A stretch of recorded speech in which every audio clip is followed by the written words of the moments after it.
Anna had always felt a strange fascination with her grandmother's house. It was an old place full of objects and furniture that seemed to have been there forever. Her grandmother, although loving, always had an unsettling look in her eyes.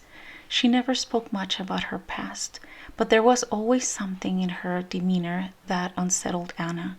One day, while cleaning the house after her death, Anna found an old, dusty box hidden in the hallway closet.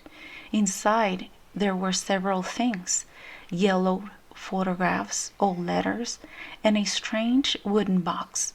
When she opened it, the first thing she saw were a pair of long nails, sharp nails, carefully kept inside, along with a small note that read, "The nails are all that remain, the rest fades away." Intrigued and shivering, Anna started asking her family members about the nails, but no one knew anything. However, as the days passed, things started to get stranger. She began having nightmares in which she saw her grandmother with long, twisted nails, crawling through the house looking for something.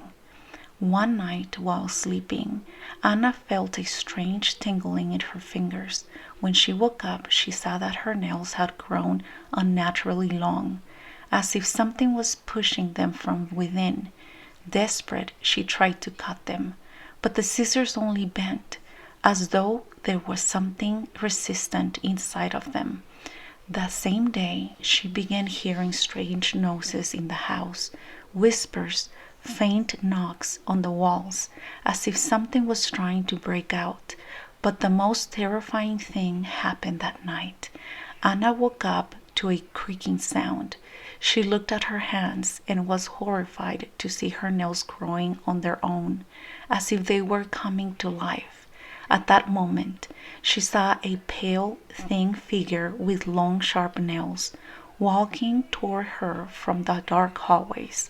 The figure, in a raspy voice, whispered, "Now everything belongs to me. You will be my new host." Anna tried to scream, but her fingers began to bend unnaturally, and her nails grew so long they nearly pierced her skin. Terrified, she tried to escape, but her own nails dragged her toward the dark hallway, toward the figure of her grandmother, who was already waiting for her. Since that night, no one ever saw Anna again. They only found her box with the elongated nails carefully kept inside, along with a note that said, "The nails are all that remain, the rest fades away."